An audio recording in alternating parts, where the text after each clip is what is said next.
Today we're going to be looking at periodicity, which is a very fancy way of saying we're going to be talking about periodic functions. So it says, how are some functions like a day at the beach? They can shift like the sand and be as wavy as the surf. I don't know. So today's lesson deals with transforming functions by shifting them horizontally and vertically. You have already had some experience shifting familiar functions. Today we're going to review, we're going to say learn. We're going to review a new type of a function called a periodic function. And you will see that the graphs of periodic functions have some interesting properties you can investigate by shifting. So periodic functions have periodicity, which means the y values repeat at regular intervals. I'm going to just circle that. You might want to as well. The period length is the horizontal distance between the starting and ending points of this horizontal interval. Okay? So let's take a look at a few examples to really nail down this definition. So I have 4 graphs here. It says, which of the following graphs are periodic? So I'd like you to pause the video, take a few moments, and circle which ones are periodic.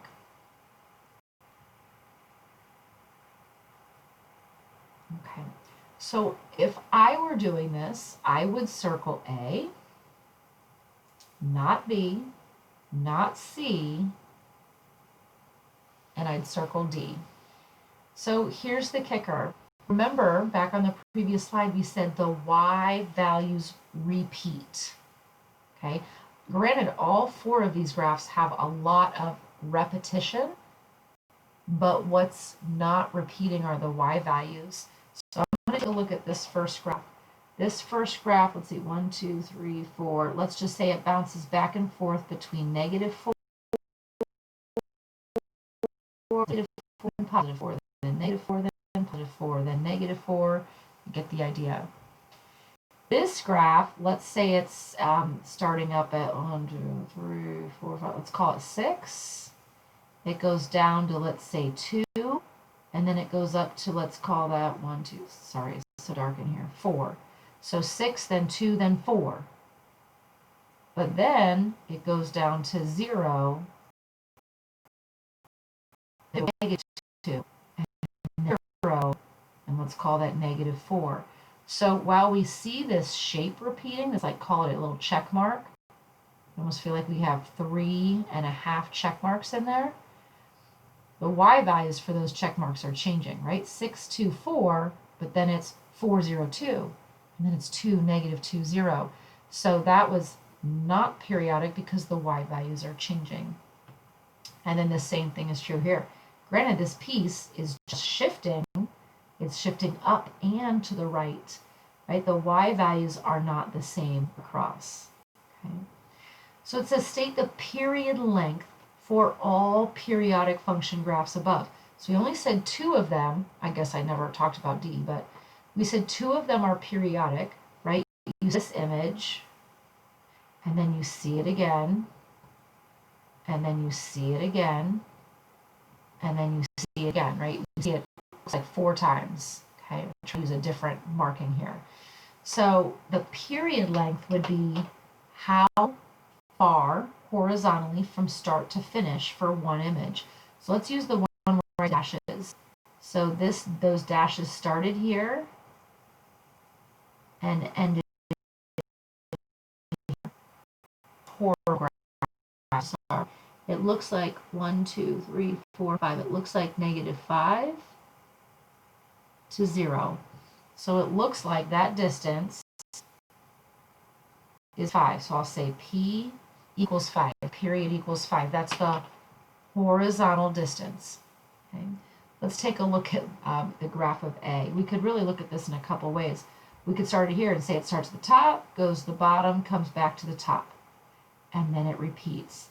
So I would say if we kind of shade this in, This would be one period length. It looks like it starts at 0 and goes to 1, 2, 3, 4, 5. Let's call it 6. Whew. So from 0 to 6, we would say, well, is a distance of 6. Okay. So I never cross this one off. The only two periodic graphs we have would be A and D. Okay. So this is a complete period of the graph of h of x is shown below. Finish the graph of h over the interval -10 to 10, given that it is periodic. So they showed us a complete period length, and they want us to make sure we finish this graph and stretch it from -10 to 10, which if you can see the numbers there, this is 10, this is -10. So looks like we've got a line, then some sort of parabola shape, and then a line. That's one complete period. So we're just going to pick this up and slide it over. Pick it up and slide it over. So I'll do it again. I've got a line, and then it looks like I have a little distance of 2, and it's going to go up 1, 2, 3, 4. So over 1, 2, 3, 4. So it's going to go up and turn back around, and then we've got that line at the end. So it went line, parabola, line in the red. Line, parabola, line. I'm switching colors just so we can see it, but you normally wouldn't do this. So we've got our line, our parabola, and then we've got another line.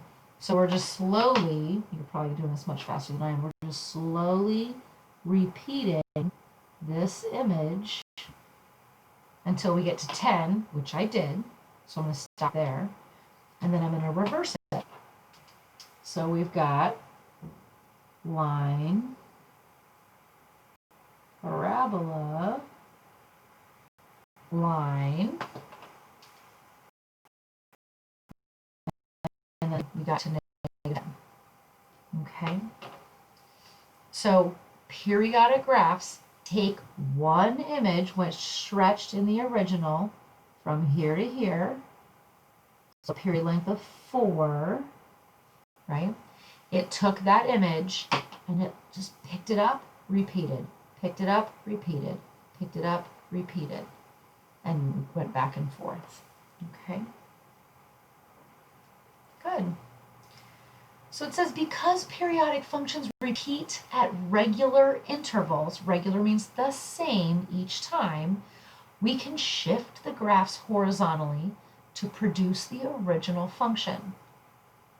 Now, without technology here, it's going to be a little harder to show you, but let's just say we were to take this graph and just pick it up and slide it over, right? Every time we drew a new period, had that length of 4. I know we kind of didn't finish that one, right? This one goes to here. So if I were to pick this entire graph up and shift it to the right, the purple should land on top of the black, black should land on top of the red should land on top of the purple should land on top of the black, etc. Okay? The neat thing about periodic functions is you can shift them to the left or to the right. That period length, and it won't actually change the function. So it says shown above is the periodic function called k of x. Write a new function called L of x that would be equivalent to this graph. So the first thing we want to do is figure out what the period length is, and you can start wherever you want. I'm going to start here. Looks like it's got this little hump, and then this kind of little funny, little kind of skewed parabola, and then it stops. And then it repeats the tiny hump, skewed parabola. So it looks like what I've highlighted red is one complete period. I just need to know that distance. So that's -6, and that's 1. So the period length is 7. Which means I can take my graph of x. I can move it to the right 7, I can move it to left 7, and it'd give me the exact same graph. So I'm going to write L of x is equal to k of x plus 7. That would move this graph to the left 7. It's not the only answer, right? We could also say L of x is equal to k of x minus 7. We could move the graph to the right 7. Are there other answers?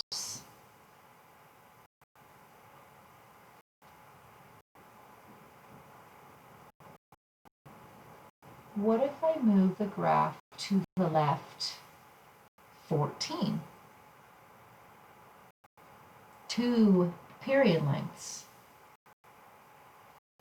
Use the exact same graph. Okay, that's to the left.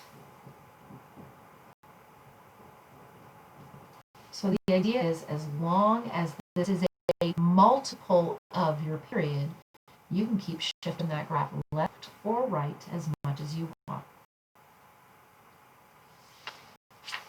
Okay, so let's take a look at this graph here. Another periodic function. They're calling f of x. Number one is the domain. Domain, remember, is all of our x's that we use. Well, we've got arrows going this way, we've got arrows going this way.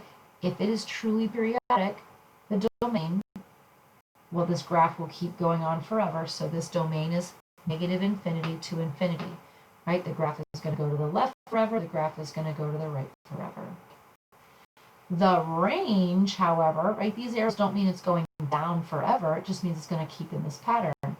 There's nothing down here.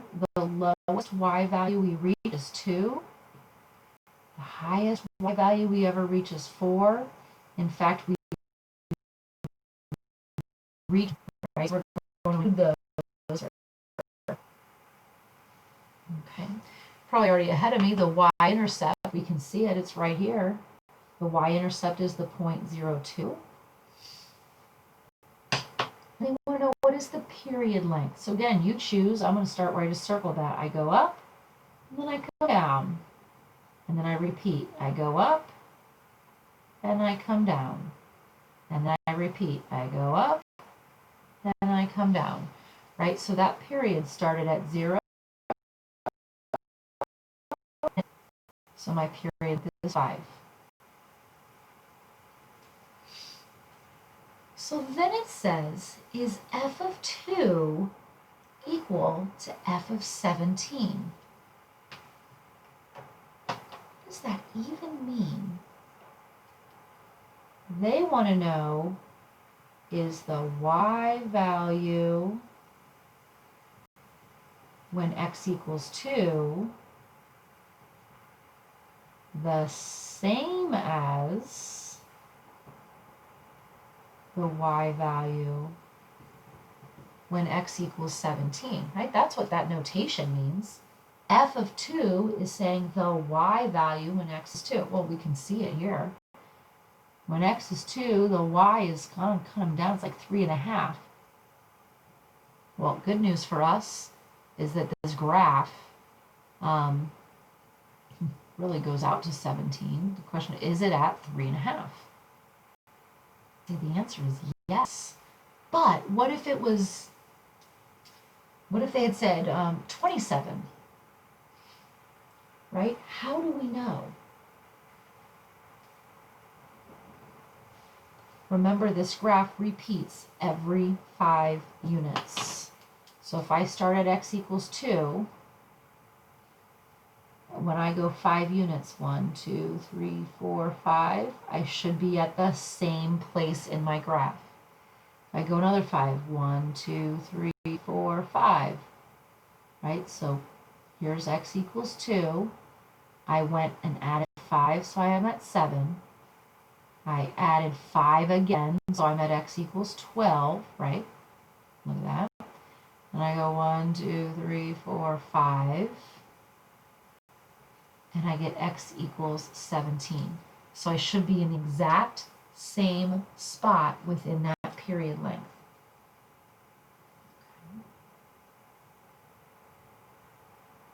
Good. Let's take a question, look at question 5, right? This was number 4. Same graph, I just put it there again.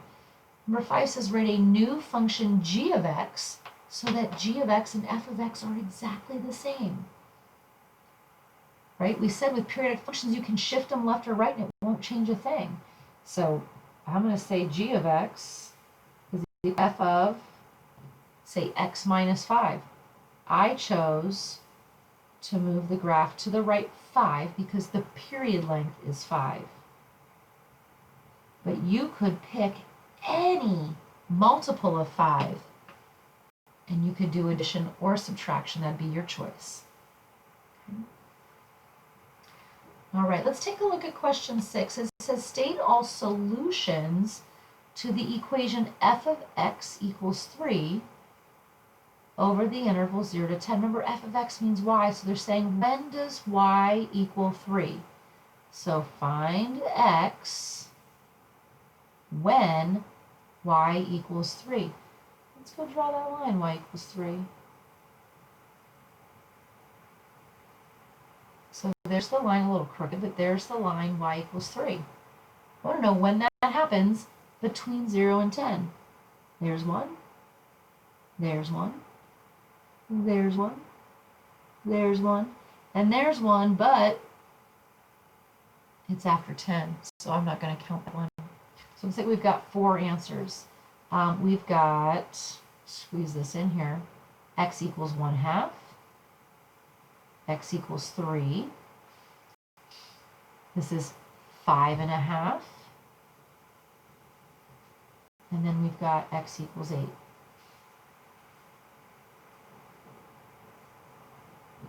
Now, what I want you to notice, again, look at the distance between these two. 1/2 and 5.5, the distance is 5. 3 and 8, the distance is 5, because they're in the same location of our period image.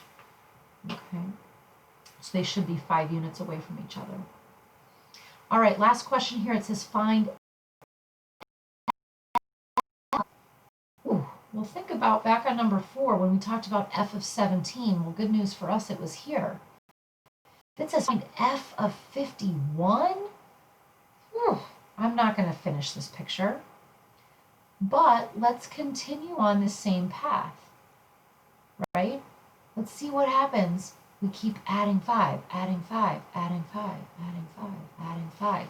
Well, first of all, I'm going to not start necessarily at x equals 2, but our period length is 5, so let's divide by 5 to see how many full period lengths we get. We have 10 with a remainder of 1, which means if I start at 0, I'm going to draw this graph 10 times, right? One set of 5, another set of 5, another set of 5, another set of 5. I'm going to draw this 10 times, but I need to go 1 more x value. So if this is 0, I'm going to go to 1, and that puts me at a y value of 4.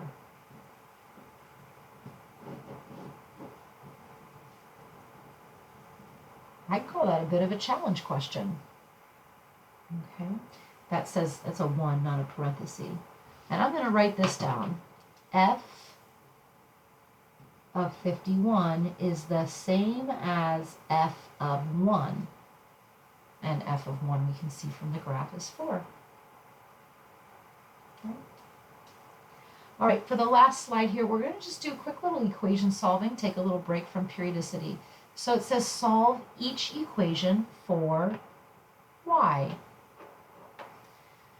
So in this equation, I've got x's, I've got y's, I've got x's. If they're asking us to solve for y, I'd probably focus on where is y.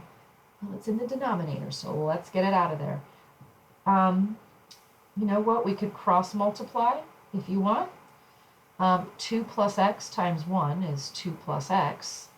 And then negative 5x times y plus 1, I'm going to leave alone.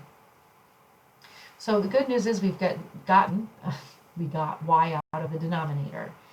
We want to start moving everything away from it, right? So let's divide that negative 5x to the other side.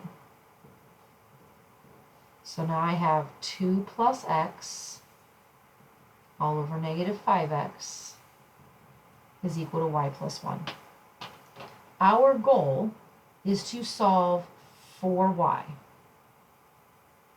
And we're almost there. I don't have any y's over here. This is the only y. So I just need to subtract 1 from both sides. So this is a fraction. So I have 2 plus x over negative 5x. I'm going to subtract 1 from the whole fraction, and that equals y. Right? We can't subtract 1 from the fraction because they don't have a common denominator. We could work on that, but let's leave it alone for now.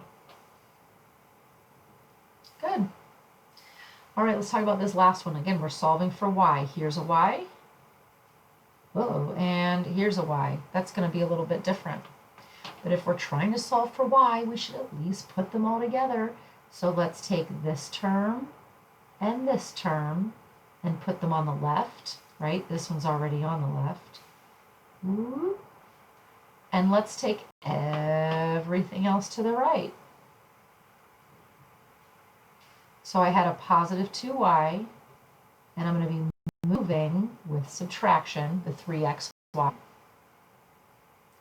Over here I had a 1, I'm subtracting an x squared, and I'm subtracting a 7. I can clean that up a little bit, can't I?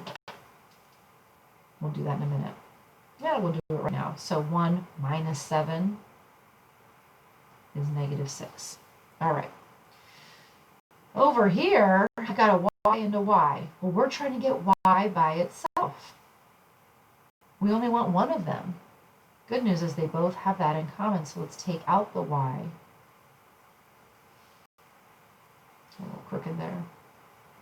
So we factored out the y, so now we only have one y. And look at this. What's between these two things? Multiplication. So how do we get y by itself? Let's divide. Y equals negative 6 minus x squared all over 2 minus 3x. Can I simplify that? Absolutely. We'll save that for another day.